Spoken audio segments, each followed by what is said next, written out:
किसी गांव में एक बुजुर्ग महिला रहती थी जिसका नाम सरस्वती था। वह भगवान कृष्ण की परम भक्त थी। उसकी भक्ति इतनी गहरी थी कि दिन रात भगवान कृष्ण का स्मरण करती रहती थी। हर सुबह वह पूजा पाठ, भजन कीर्तन और भगवान कृष्ण को भोग लगाने में लगी रहती। सरस्वती के 2 बेटे थे और दोनों की शादी हो चुकी थी। बहुएं रमा और सुरभि थीं। रमा और सुरभि अपनी सास को बहुत चालाकी से सताती थीं। वे सास की भक्ति और पूजा पाठ को समय की बर्बादी समझती थीं। उनका मानना था कि सरस्वती का जीवन पुराने जमाने का था और उनकी भक्ति उनके लिए बेकार थी। रमा और सुरभि दिखावे के लिए सरस्वती के सामने मीठे बोल बोलती और सेवा का नाटक करती, लेकिन असल में वे मन ही मन अपनी सास से जलती थीं। दोनों बहुओं को ये भी बुरा लगता था कि सास अपने बेटों को उनके हिसाब से नहीं चलने देती थी और हर बात में भगवान कृष्ण का नाम लेती थी। सरस्वती का घर में आदर था क्योंकि वह न केवल उम्रदराज थी बल्कि गांव की सबसे प्रतिष्ठित कृष्ण भक्त भी थीं। गांव के लोग उनकी इज्जत करते थे और उनकी सलाह मानते थे। ये बात बहुओं को और भी चुभती थी। एक दिन रमा और सुरभि ने सास से छुटकारा पाने की योजना बनाई। वे सोचने लगी कि अगर सरस्वती घर में नहीं रहेंगी तो उन्हें अपनी मर्जी से सब कुछ चलाने का मौका मिल जाएगा।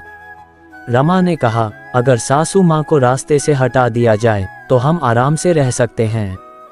सुरभि ने उसकी बात से सहमति जताई और दोनों ने मिलकर एक खतरनाक योजना बना ली। इस प्रकार 2 चालाक बहुओं ने अपनी सास को हानि पहुंचाने की साजिश रचनी शुरू कर दी। उन्हें पता नहीं था कि भगवान कृष्ण उनके हर कदम को देख रहे हैं और उनकी योजना का नतीजा कुछ और ही होगा। रमा और सुरभि ने अपनी सास सरस्वती को घर से निकालने के लिए एक खतरनाक योजना बनाई। दोनों बहुएं जानती थीं कि सरस्वती रोजाना भगवान कृष्ण को भोग लगाने के बाद ही भोजन करती हैं। उन्होंने सोचा कि यदि वे सरस्वती को खाने में नींद की दवा मिला दें तो उन्हें गहरी नींद में सुलाकर आसानी से निपटाया जा सकता है। एक दिन रमा और सुरभि ने सास के लिए विशेष पकवान बनाए। पकवान में स्वाद के साथ साथ उन्होंने नींद की दवा भी मिला दी। वे दोनों मुस्कुरा रही थीं क्योंकि उन्हें यकीन था कि उनकी योजना सफल हो जाएगी। रात के समय सरस्वती हमेशा की तरह भगवान कृष्ण की पूजा करने बैठीं। पूजा के बाद उन्होंने भगवान के लिए विशेष भोग तैयार किया और भोग को भगवान कृष्ण के चरणों में अर्पित किया। वह अपने मन की गहराइयों से भगवान कृष्ण से प्रार्थना कर रही थीं। इस बीच रमा और सुरभि को लग रहा था कि उनकी योजना एकदम सही चल रही है। उन्होंने देखा कि सरस्वती भगवान को भोग लगा रही हैं और जल्दी ही वे भी वही भोजन करेंगी जिसमें उन्होंने नींद की दवा मिलाई है। सरस्वती ने भगवान कृष्ण से भोग अर्पित कर उन्हें भोजन का निमंत्रण दिया। लेकिन जैसे ही भोग अर्पित किया गया, एक अद्भुत घटना घटी। भगवान कृष्ण ने भोग स्वीकार नहीं किया। सरस्वती ने भक्ति भाव से भगवान को मनाने की कोशिश की, लेकिन भगवान कृष्ण का प्रसन्न चेहरा गुस्से में बदल गया। सरस्वती को कुछ समझ नहीं आ रहा था कि भगवान कृष्ण उनकी भक्ति को क्यों अस्वीकार कर रहे हैं। वह आंखें बंद कर भगवान से क्षमा मांगने लगी। इतने में भगवान कृष्ण की आवाज गूंजने लगी, सरस्वती, तुम्हारी भक्ति सच्ची है, परंतु आज जो भोग मुझे अर्पित किया गया है उसमें छल है। सरस्वती को कुछ समझ नहीं आया। भगवान कृष्ण ने फिर कहा, तुम्हारी बहुएं तुम्हारे खिलाफ साजिश रच रही हैं। उन्होंने खाने में नींद की दवा मिला दी है। वे चाहती हैं कि तुम गहरी नींद में चली जाओ ताकि वे अपनी चालाकी को अंजाम दे सकें। ये सुनकर सरस्वती की आंखों में आंसू आ गए।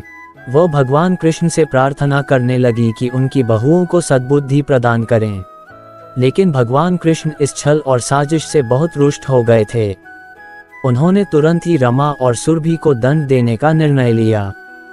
सरस्वती की प्रार्थना और उनके आंसू देखकर भगवान कृष्ण का हृदय द्रवित हो गया, लेकिन रमा और सुरभि की छल कपट से वे अत्यंत क्रोधित थे।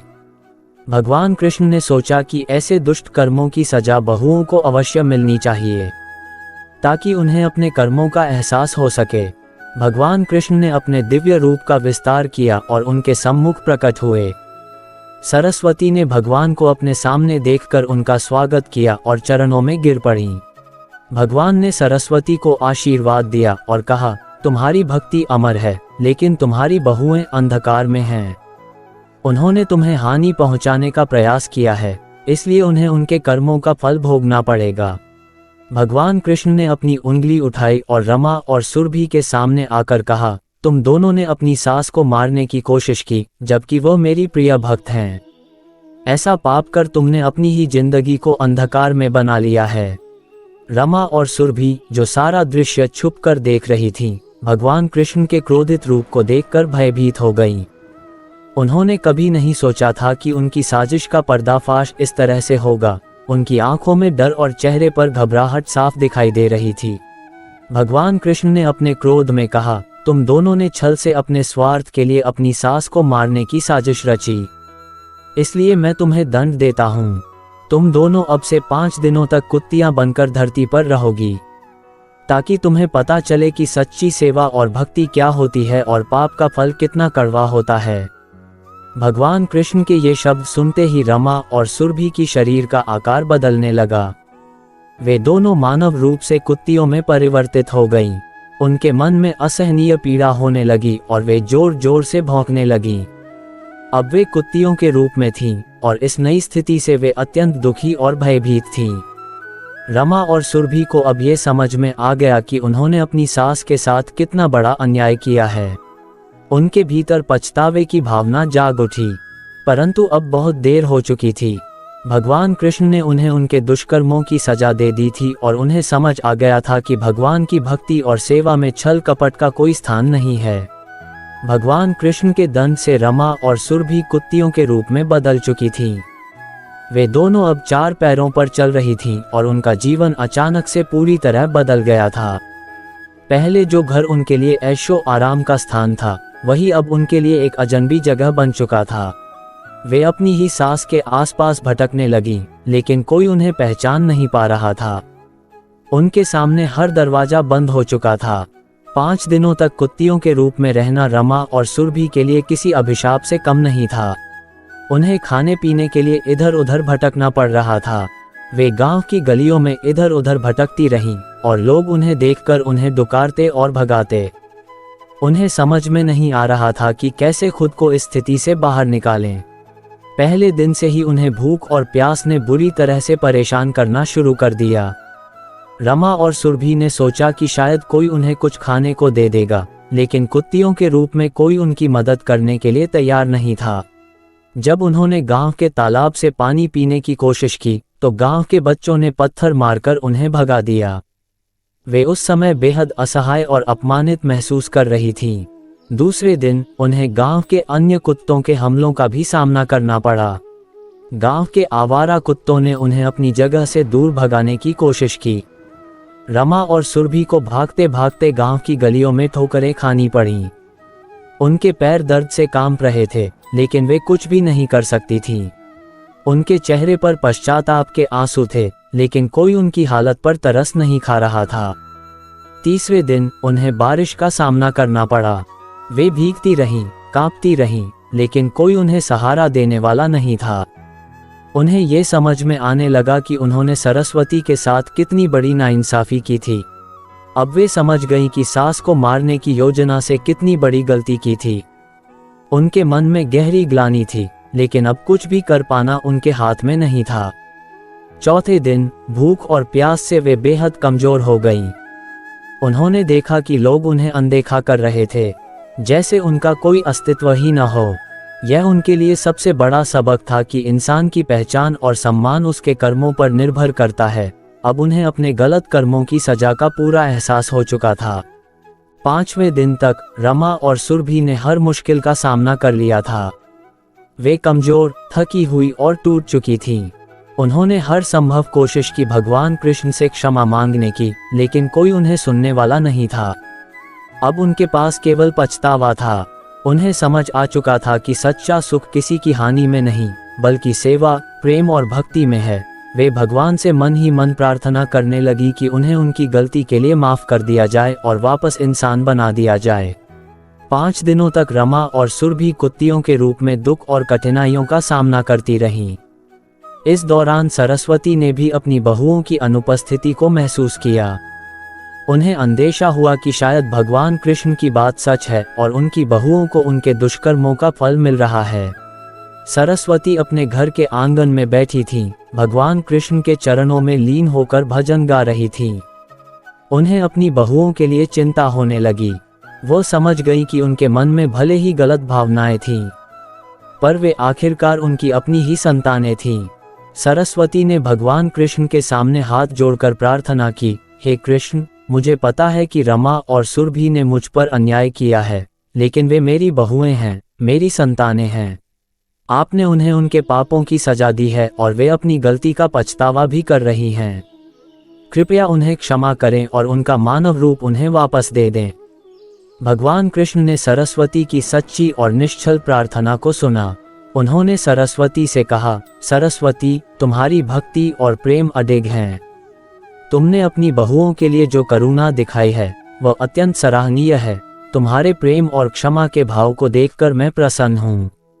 भगवान कृष्ण सरस्वती के सामने प्रकट हुए और कहा, तुम्हारी बहुएं अपने कर्मों के फल को भोग चुकी हैं और अब उन्होंने अपनी गलतियों का गहरा एहसास कर लिया है। तुम्हारी प्रार्थना के कारण मैं उन्हें क्षमा करता हूँ। जाओ, उन्हें वापस अपने पास बुलाओ और उन्हें मानव रूप में वापस ले आओ। सरस्वती ने भगवान कृष्ण का धन्यवाद किया और बहुओं को बुलाने के लिए घर के बाहर निकली। जब उन्होंने रमा और सुरभि को कुत्तियों के रूप में देखा तो उनका दिल पिघल गया।